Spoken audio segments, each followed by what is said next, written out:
Hey everybody, it's Jason, aka Skywarp72, and today Cruizers Motorsports Gaming is bringing you our first gaming review. Thank you. Carry a recorded applause around anywhere I go. A little bit about your reviewer before we start. You probably won't see much else other than racing content in this gaming channel, mainly because, as you can see, I actually drive race cars in real life. I do SCCA, circle track, I've done all sorts of disciplines, and have been successful at them all.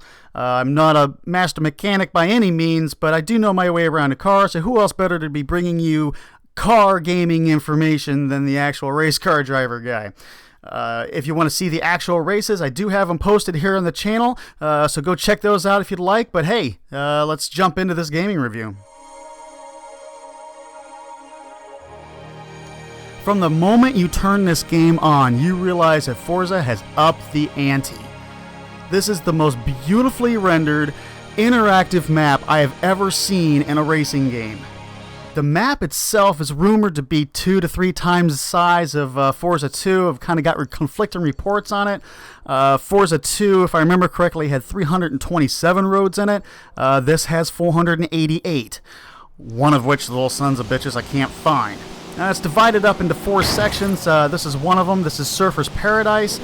Basically, this replaces Nice from 2. You've got a lot of tight city streets, which means tight winding races if you're going to be doing racing up here.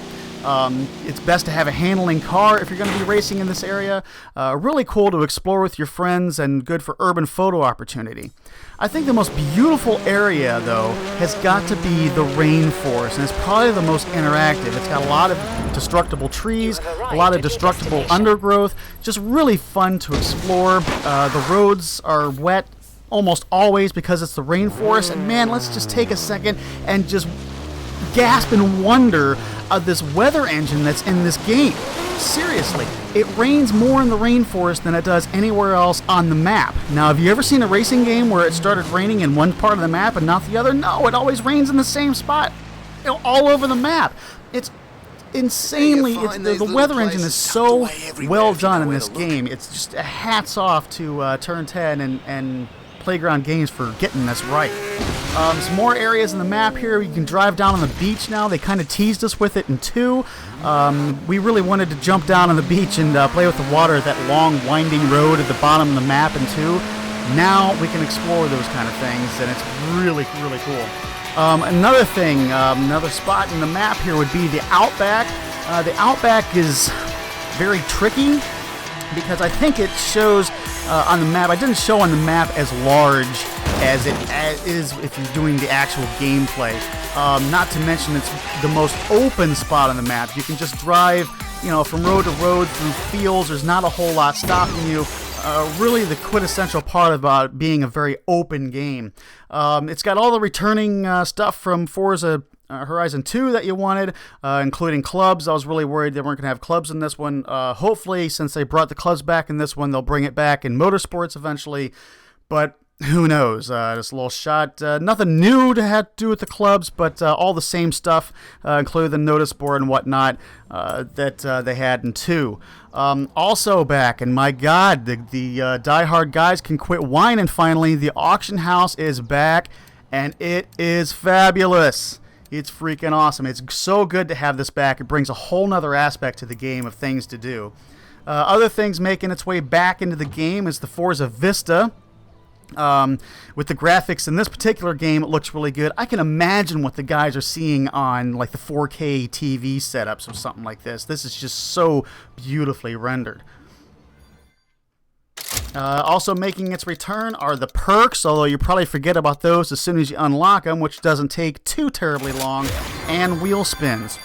What I do like about the wheel spins is the fact that they have low yield most of the times, which helps the Forza economy. It's also the only place you can win. You can get them through the auction house now, but the only place you can win the Forza Horizon Edition cars. And oh, man, cars!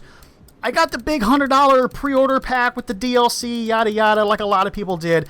Right now, I'm up to 434 cars that are at my disposal. What you're seeing now is just me running through my garage. This isn't even the amount of cars that's available to me. It is really astounding. Now we're working our way into the new stuff. Nice segue, huh? drift and jump zones where you have to go in and make a 1, 2, or 3-star appearance in. Obviously, the whole idea of it is to get the 3 stars. Drift zones are kind of fun, but definitely the most fun of the bunch has got to be the jumps. And I think that's been the most fun part of the career mode so far. These things jump you over houses, lakes. It gets really crazy, and it's just really just an absolute blast to drive. Other new things included in Forza. A lot of the foreign cars are getting, like the Japanese and Europeans are getting like wide body kits, exposed intercoolers, lots of exterior modifications. It is not available on every car, but we all know that Horizon is a lot of times the test bed for what they're doing for motorsport, so hopefully in motorsport we'll be getting a lot of these same features later on, maybe in Forza Motorsport 7. Right now I think they're just perfecting it, and don't worry, the muscle car guys, the American car guys, we get aesthetics too. What's really interesting about this is you can put the blower up through the hood on a lot of the American V8s, whether you have a supercharger or not. It's just there for aesthetics, or you can put the supercharger on and just go to town. So here's to hoping that that stuff makes it into Forza Motorsport 7. The career mode is a different animal altogether from what it was in 2.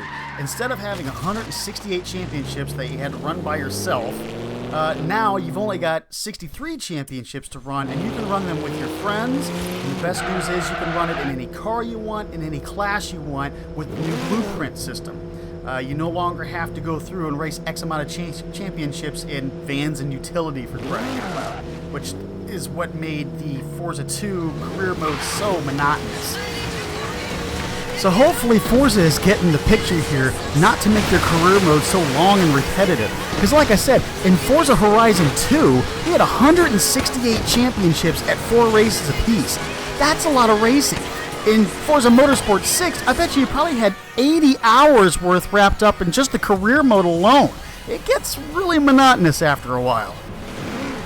Luckily, the online play has remained relatively unchanged. There is a new playground game called Flag. I highly recommend it. It's a complete blast. King and Infected also make their returns. Also making their return is the online championship or the online road trip. Much to a lot of people's dismay, it still goes off of your XP and your racing finishes instead of just your straight racing finishes, which is what everybody wants. Personally, I prefer including the XP because this is an arcade-based game. I get enough of the hardcore stuff over on Forza Motorsport 6. So with all the good things about this game, the returning of your favorite features with exciting new features, plethora of cars, the wide body kits, the non-intrusive storyline, really, what is to stop this game from being the best arcade racer ever?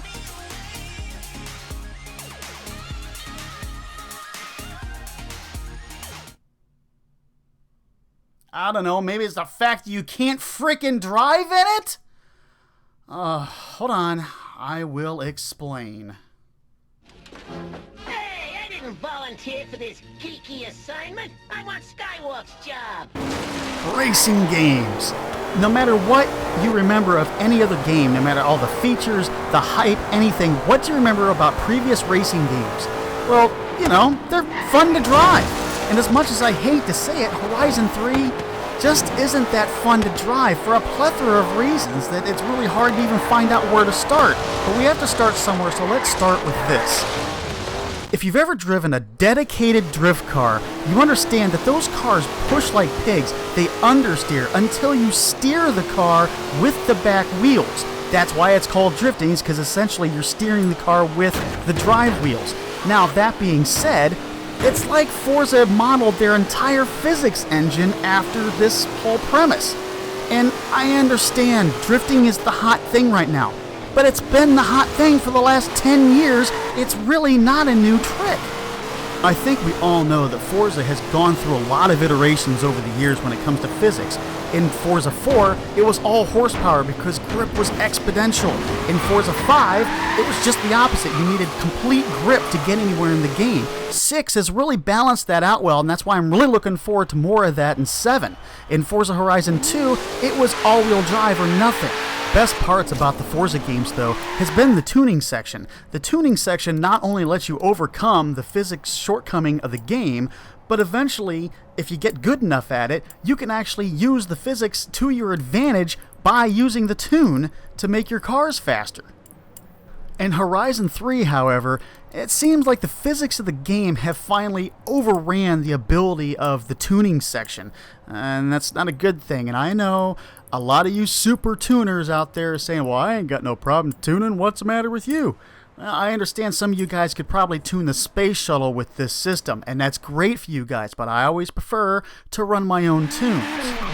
But the tuning is just one aspect of what is holding back the drivability of this game. Another part of it is the Drivatars, or as most people I've been talking to now call them blockatars. Their behavior is just unacceptable. And by behavior, I mean that these guys, the Drivatars, they come in and they just beat and bang on you like they're level 1 noobs. And, you know, that's not how you clean up online racing. If anything else, it's going to make it worse because all the noobs are going to come online, see how that's how the Drivatars drive, so they're going to think that's acceptable for coming into a lobby and crashing into everybody. Not to mention there are entirely too many of the Drivatars on the map at one time. The amount of NPCs in the game seems just about right, but then all the roads are just completely overran by the Drivatars. Not only that, all the Drivatars drive like assholes, and then they seem to show up in droves every time you're trying to go through a drift zone or a speed zone or something else that takes the 3-star system. And I could forgive the Drivatar behavior if they would have fixed it by now, but there's been 2 patches come out, and 90% of each patch has been to fix the hot mess apparently this game must be on Windows 10. Last but not least is the whack PI system they have come up for the tires. This system is just utterly ridiculous. As you can see here, I can widen the tires at not too big of expensive PI. It's about an average PI, about what it was in Motorsport and in the previous Forza. However, you go over to the tire compound. Look at the difference here. It goes from a D class to an A class with 1 tire compound. It's totally killing the lower class racing. Now, here's the problem when you eliminate lower class racing from a game like this. You kind of negate the point of putting in normal everyday cars, and that's what attracts me to Forza Motorsport, is being able to drive normal everyday cars. You know why I quit playing Need for Speed? Is because I could give a crap less about Ferraris and Lamborghinis. Give me the cars that are on the road every day that I actually own. In Forza Motorsport 4, we had the 96 Impala SS. I happen to have a 94. We get the Porsche pack every game, and I happen to have a 944 Porsche. I mean, these are the reasons why I was attracted to Forza in the first place.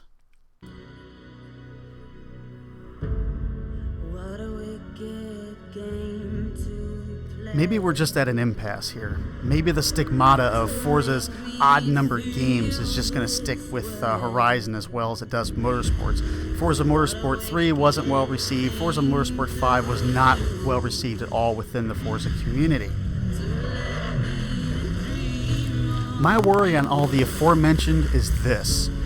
Is the drivability in this game suffering because it just happens to be an odd-numbered iteration of the game, and they spend a lot of time on the bling and the extra stuff that the drivability is suffering because of it? Or is this going to be a trend that's pushing us toward the high-end exotics, because that's about all that's performing in the game? Just because you think the whole world's against you doesn't mean that you're wrong. Please understand that my reasoning for playing Forza is probably a lot different from yours, considering I'm a grassroots racer, and Forza has always allowed me to do that on a console. And to me, and a lot of other racers, it's like our prayers have been answered with this game. So understand where my passion comes from and wanting to make sure this game is staying on the path that it has in previous iterations. Now, this video and future videos are just the humble opinion of a nobody race car driver. Feel free to take what you want and leave the rest. Mind you, this was my first gaming video, so let's hear what you guys have to say. Leave your comments below, whether it was good, bad, in between, how your day's going, the recipe for chocolate chip cookies, whatever. Let's hear it in the comment section below. Let's keep all the comments positive, and if not positive, keep it to constructive criticism. All the bashing is going to be deleted. I hope you guys enjoyed it. I hope it enriches your thoughts on the game. And hey, if you guys enjoyed the video, make sure you hit that like button. Most off, hit that subscribe button, guys. That's what's really going to help me out. I got a lot more videos coming down the pipe, so stay tuned for them. And as always, thank you guys so much for enjoying the video. Now I'm going to end this video like I'm going to end the rest of until somebody at Turn 10 might listen to me. Guys, please, please, please put a Chevy Beretta GTU or a Chevy Beretta Indy in the game. Tommy Kendall won how many IMSA championships with those things?